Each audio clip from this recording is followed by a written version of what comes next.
Hi viewers, welcome to our channel. నేను మీ anchor Saritha. ఈరోజు మనతో పాటు సీనియర్ డైరెక్టర్ గీతా కృష్ణ గారు ఉన్నారు. ఆయనతో మాట్లాడతాం.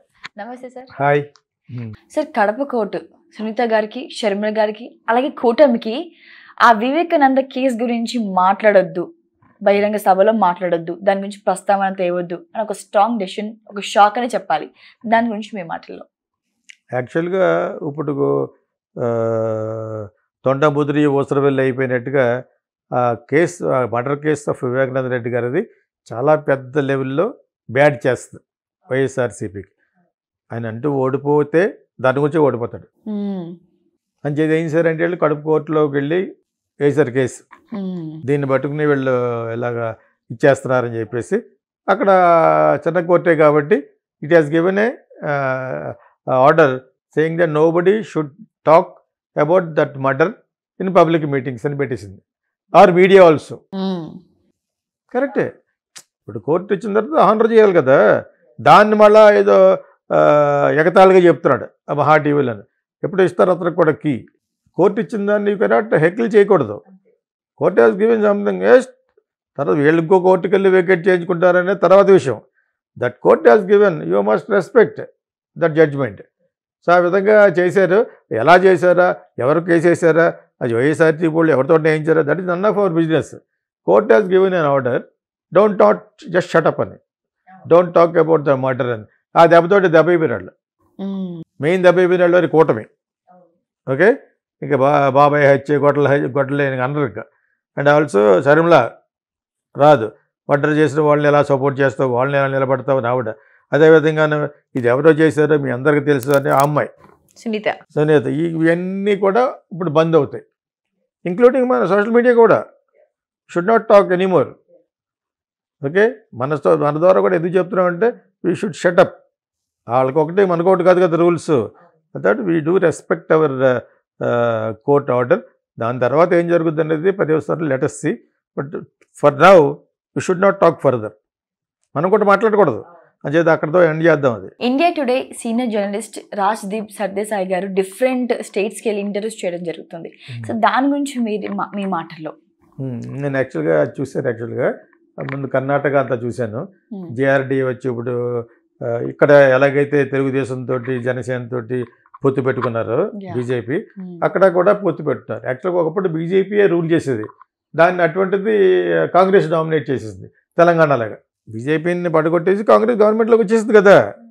సో ఇతను అన్ని పార్టీల వాళ్ళని, అక్కడున్న సీఎం గారిని, అదేవిధంగా ఇప్పుడు జేఆర్డీ అంటే ఎవరు, కుమారస్వామి.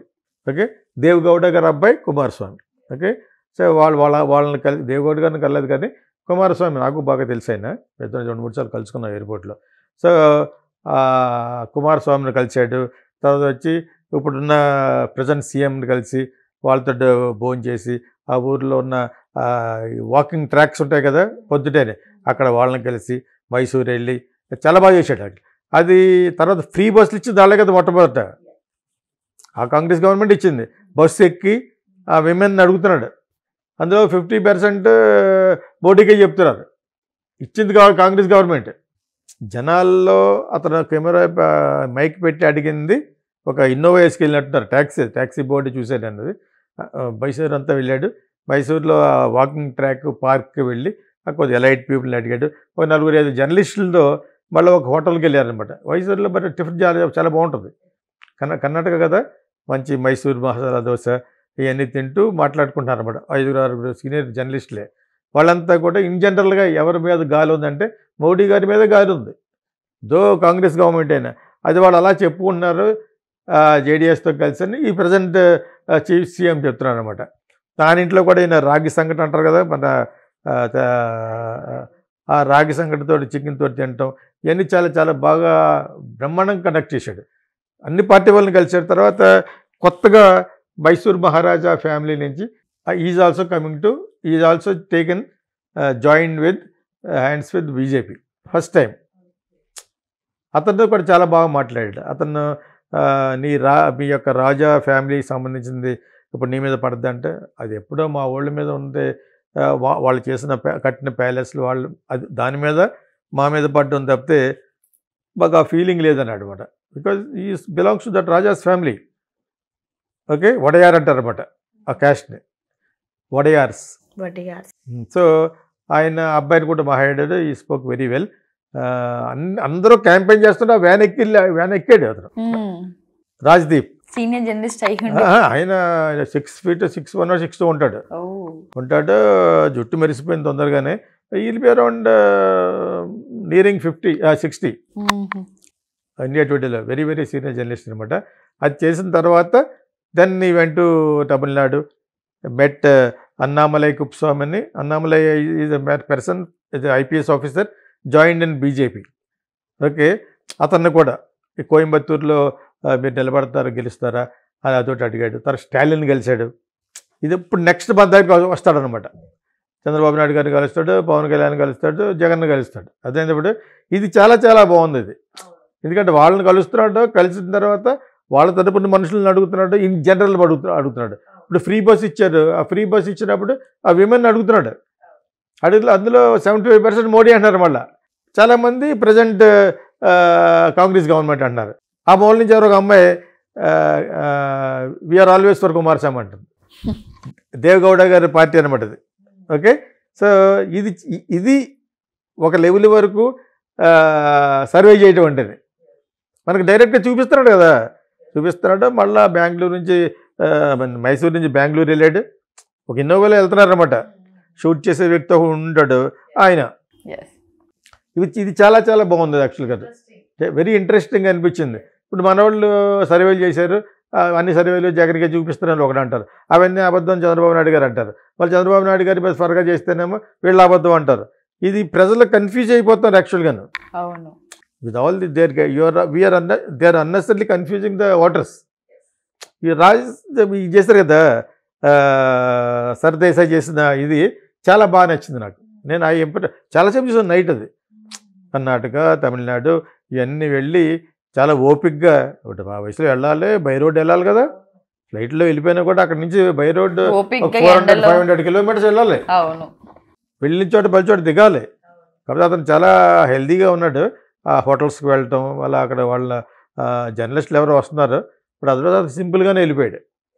వెళ్ళి అందరూ రికగ్నైజ్ చేసేస్తారు. ఈ సచ్ వెల్ నోన్ జర్నలిస్ట్ అనమాట. అది నాకు బాగా అలాగా కొన్ని సర్వేలు మంచి మంచి యూట్యూబర్స్ ఎవరైనా ఉంటే అలా చేయాలి, కానీ చేసి దాన్ని చూపించాలి. అలా టెప్ప వాళ్ళు కాదు, పెద్ద పెద్దవాళ్ళు, TV9, NTV వాళ్ళు చేయాలి. Including ETV also. అందులో వాళ్ళకి కావాల్సింది కట్ చేసేస్తారు. ఈటీవీ, TV9 ఎందుకంటే వాళ్ళు కట్ చేయరు కనీసం. అవును, మిగతా టీవీలన్నీ వన్ సైడ్ అయిపోయినాయి కదా. వన్ సైడ్ ఒకటి కాదు, ఇలా చేస్తే చాలా చాలా బాగుంటుంది. ఇప్పుడు ఏ రజనీకాంత్ వెళ్ళాలి ఆంధ్ర అంతా, అలాగే NTVలో అమ్మాయి ఉన్నారు మెయిన్, ఎవరు అమ్మాయి వెళ్ళొచ్చు. It is giving a more insight and perfect expectations from the audience, voters. Sir, 28 సంవత్సరాల క్రితం శిరోమండలం కేసులో తోట త్రిమూర్తులు గారికి వైజాగ్ కోర్టు నుంచి ఒక హాజరు రావడం జరిగింది. అసలు ఏం జరిగింది, ఆ కేసు ఏంటి, వైజాగ్ కోర్టు ఏమి ఇచ్చింది?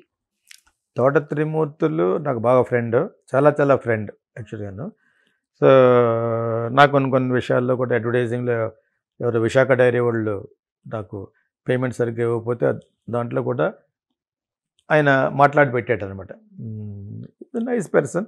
సో అతనికి ఒక హిస్టరీ ఉంది, వాళ్ళ బ్రదర్స్కి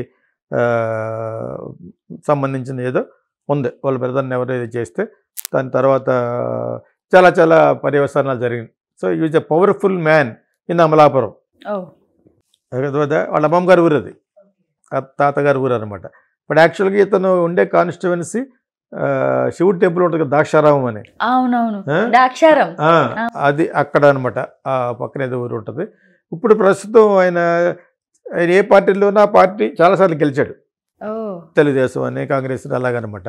ఇప్పుడు ప్రస్తుతం జగన్ పార్టీలో చేరాడు ఆయన. కాపుల్లో మంచి పట్టు ఉన్నవాడు అనమాట, మంచి పట్టు, మంచి వాయిస్ ఉన్నవాడు యాక్చువల్గాను. పైకి సౌమ్యుడిలా ఉంటాడు కానీ పవర్ఫుల్ పర్సన్ యాక్చువల్గా. సో అతను కి అక్కడ ఏదో వివాదాలు జరిగినాయి, పోటాపోటీలు జరిగితే ఒక కన్వర్టెడ్ క్రిస్టియన్స్ యాక్చువల్గా ఎస్సీ ఎస్టీలు అన్నారు కాదు అని వీళ్ళ వాదన. వాళ్ళు ఎస్టీ ఎస్సీలు కాదు అంటే శిరోమండలం ఏదో కేసులో గొడవ పెడితే వాళ్ళకి ఐబ్రోస్ ఈ గుండు కొట్టించాడు ఆ రోజుల్లో 28 years బ్యాక్. ఓకే. అది పెద్ద శిక్ష. అది ఎప్పుడో రాజుల కాలంలో జరిగేది. అది అంటే ఎలా సార్? అంటే గుండుకి ఇస్తారు బలవంతంగా సార్? బలవంతం కదా, కూర్చోమంటే కూర్చుంటారు. అక్కడ వాళ్ళపల్లి అవి ఉంటాయి కదా, అందులోనూ 4-5 కుర్రోళ్ళని కూర్చోబెట్టి 4 పీకి చేసారు అలాగా. తప్పు కదా అది. సో అది జరిగిపోయింది. తర్వాత దాని మరి వీళ్ళు ఏ విధంగా వాదించారో తెలియదు కానీ దానికి అది కొంచెం అట్రాసిటీ, ఒక దారుణం అది. కానీ వాళ్ళు ఎస్టీలు ఎస్సీలు కాదని పెట్టారు వాళ్ళు తర్వాత కన్వర్ట్ అయిన క్రిస్టియన్స్, అది తెలుసు కదా, చాలామంది క్రిస్టియన్స్ రెడ్డిస్ కమ్మస్ కాపులు కూడా కన్వర్ట్ అయిపోతారు. అవునవును, తెలుసా మీకు? అలాగని పెట్టారు ఫిట్టింగ్. మరి ఎంతవరకు నేను తెలియదు నాకు. ఇప్పుడు చెప్తుంటే నేను విన్నాను. నేను ఆయన దాని గురించి ఎందుకు మాట్లాడుకుంటాం, మొన్నే కలిసాం కూడా కడియపలంకలో రీసెంట్గా ఒక 3-4 months బ్యాక్. సో ఎవరో పోతే పెద్దరం వెళ్ళాం అక్కడికి. సో అదర్వైజ్ నైస్ పర్సన్ యాక్చువల్గా. గెలిచే క్యాండిడేట్, పవర్ఫుల్గా చేసుకోగలడు. జగన్ సీట్ ఇచ్చాడంటే అటువంటి వాళ్ళకి ఇస్తాడు. మరి మీకు అర్థమైతే మీకు వాళ్ళు అడిగేవాళ్ళు కూడా అలాగే అడుగుతారు. అంచేత వచ్చి పాపం మండపేటలో అక్కడ కాపు అండ్ చౌదరి బేస్ ఎక్కువ, కమ్మ బేస్ కూడా ఎక్కువే, వేజళ్ళోళ్ళు ఇది అంటారు అనమాట. సో ఆ మండపేటలో ఈయన కంటెస్ట్ చేయాలి. ఇప్పుడు ఏం చేశారంటే 2 సంవత్సరాల కంటే ఎక్కువ శిక్ష పడితే అనర్హత, you cannot contest in elections. ఇప్పుడు దాంతో పాపం కన్ఫ్యూషన్గా మళ్ళీ వెంటనే హైకోర్టుకి వెళ్ళొచ్చు.